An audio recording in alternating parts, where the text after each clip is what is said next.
Well, a very good evening, everybody. This is, and I've got the right microphone this time. This is Harbour Radio. A very good evening, everybody, from Patricia and David, ZMH 286. It's not a very great evening here, but it's warm enough. We've had rain on and off all day, but it's been calm, and from the north, about 1 knot actually, 18 degrees still, 1007.5 on the bar. And yes, there's just a pocket handkerchief worth of blue sky, so I better make that about 98% cloud, but essentially a very flat, calm, warm, humid evening here. We had a pretty nice weekend, so it hasn't mattered too much today. Lots of interest for Kiwis in what is happening from the COVID situation in New Zealand and our levels. But before I get to that, I would like to just cover a couple of interesting articles that were in the paper over the weekend. One of them was talking about why there has been a dramatic increase in the number of doctors in the Pacific between 2012 and 2019. So we're talking 7 years. The number of doctors has increased in Kiribati from 18 to 51. In the Solomons, 79 to 170.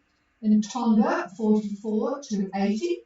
Vanuatu, 27 to 67. And Tuvalu, 7 to 27. And they all speak Spanish, because all 250 of them are products of the Latin American School of Medicine in Cuba.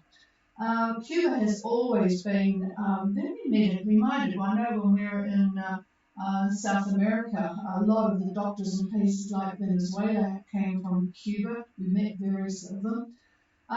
So this is one of the reasons that the countries in the Pacific have been surprisingly capable of handling the COVID pandemic.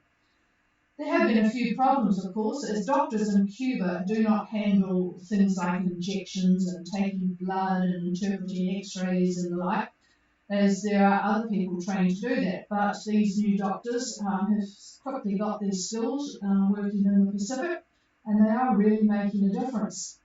Talking about Cuba, Havana now has 90% of residents vaccinated, so they have their beaches are open, various tourist areas have all been opened up. We can only just stand by and marvel at it.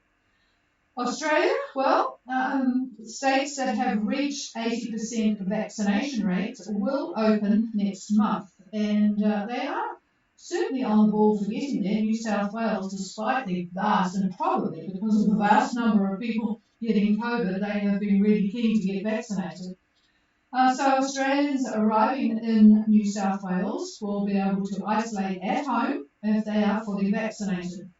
The 14-day quarantine will still be in place for those not fully vaccinated, or if they've been vaccinated with a vaccine that's not recognised. A not so good statistic from Victoria, tomorrow they will be the most locked down city in the world. Terrible. 245 days. I think I would be around the bend by then. It takes the title from Buenos Aires. London, Dublin and Prague also have more than 200 days in their lockdown time. So let's go on to New Zealand today. And of course we had the big announcement, such as it was, as you'll hear in a minute, at 4 o'clock. But there were 29 cases today, actually 30, but this goes to 9 o'clock in the morning, so that's when the statistics are. 30 are in hospital, 5 in ICU, there's 2 babies, and in fact one of the cases is in the Waikato in Hamilton. So we are helping to spread it out from due to unfortunate people breaking lockdown, and actually there was one in Palmerston North because a truck driver on a legitimate trip to Palmerston North in a delivery from Auckland has COVID. Okay, the big announcement today from our leader. Well, we are still in level 3 and don't see much sign of getting out. We're averaging 30 a day, probably more tomorrow.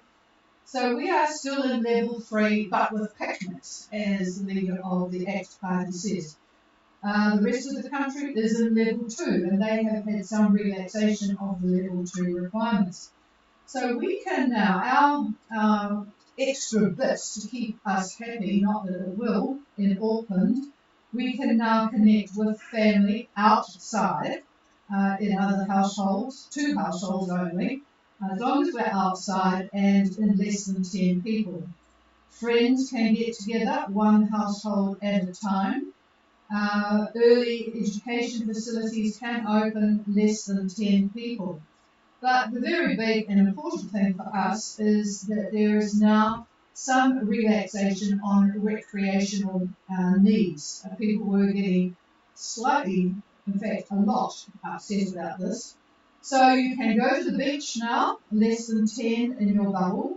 You can go hunting, and whoop-de-doo, we can go sailing. So that's quite important, only in the Auckland area, of course, and by ourselves, but we can certainly use our boat, which is fantastic. We have not been able to take it away from the dock.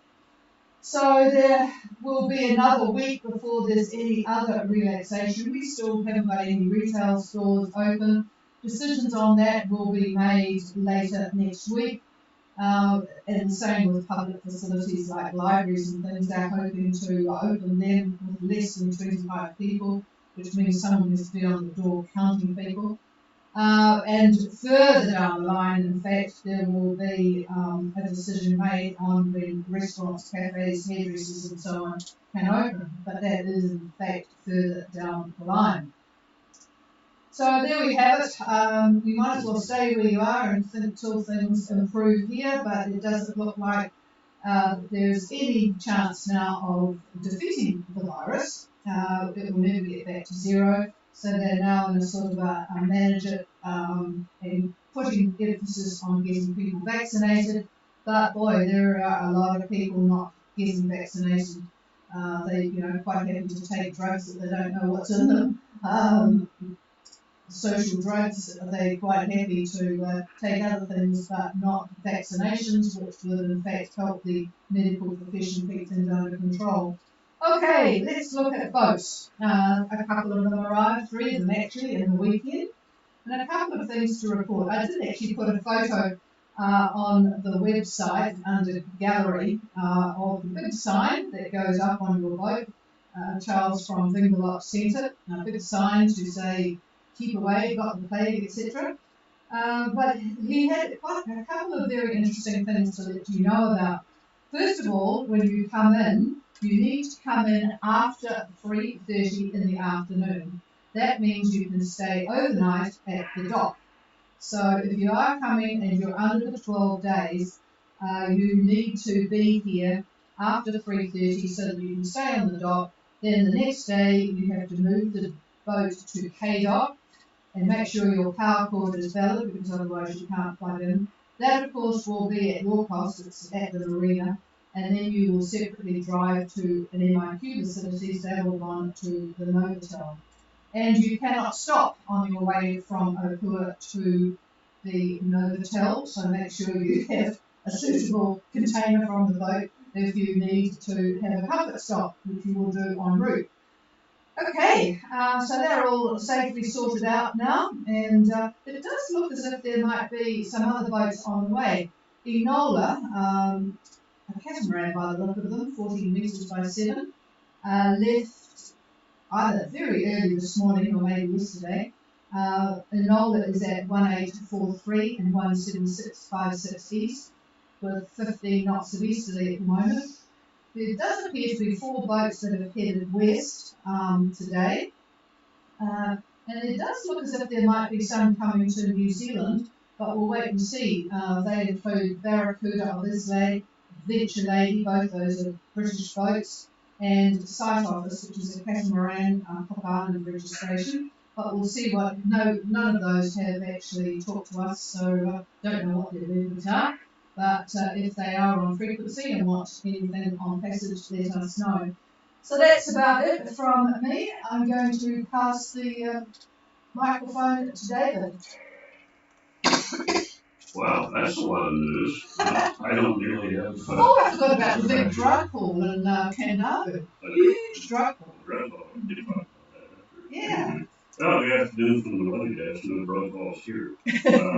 Yes, I have made entry to a yesterday. I've done so just in time, as Trish has mentioned. Bay of Islands weather today shows northeast winds, 25 gusting to 35 knots. So seas quite rough. Swell out of the north, 2.5 to 3 meters. Visibility quite poor and rain. Winds tomorrow should ease a little bit. Looks like northwest about 15 knots, 5 knots.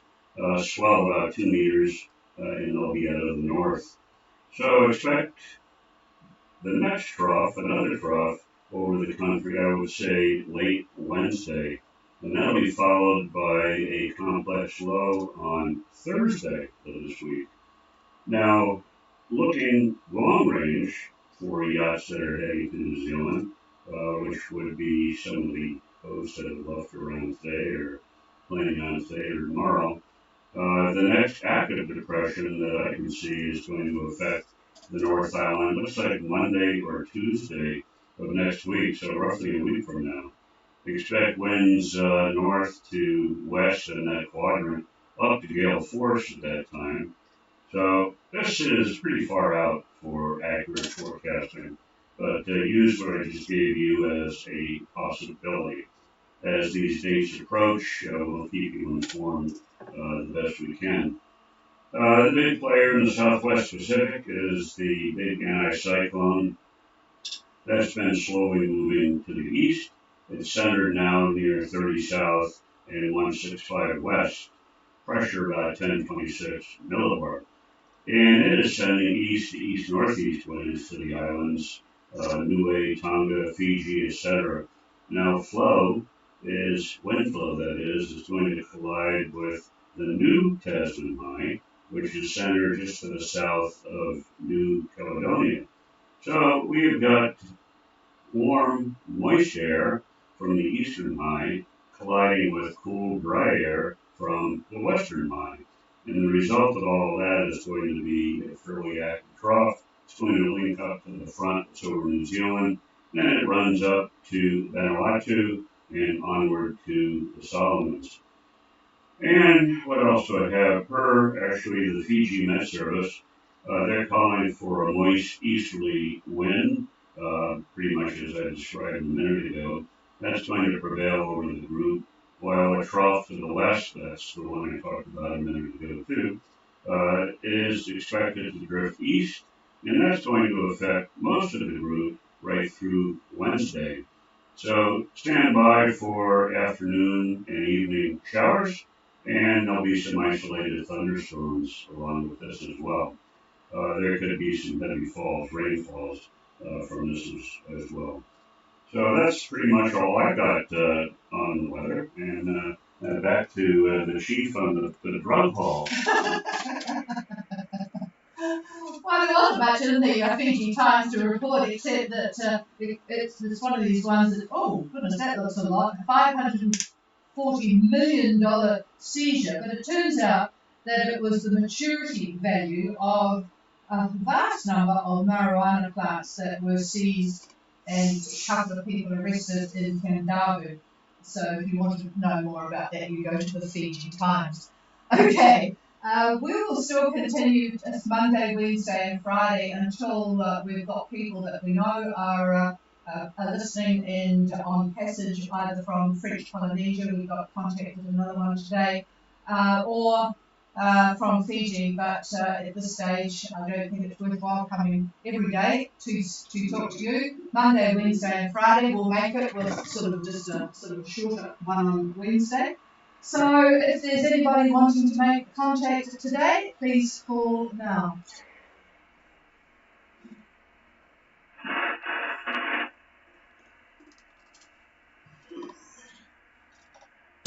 No, nothing heard, and probably listening to what's going on here in New Zealand, you wouldn't want to come here, and I can understand that, till at least November. All right, folks, have a very good week of freedom, a few days. We'll talk to you again on Wednesday. Enjoy wandering around, chatting to friends on our behalf, because it's getting really boring. Not that it's boring just talking to David all day, but it would be nice to There's some other people.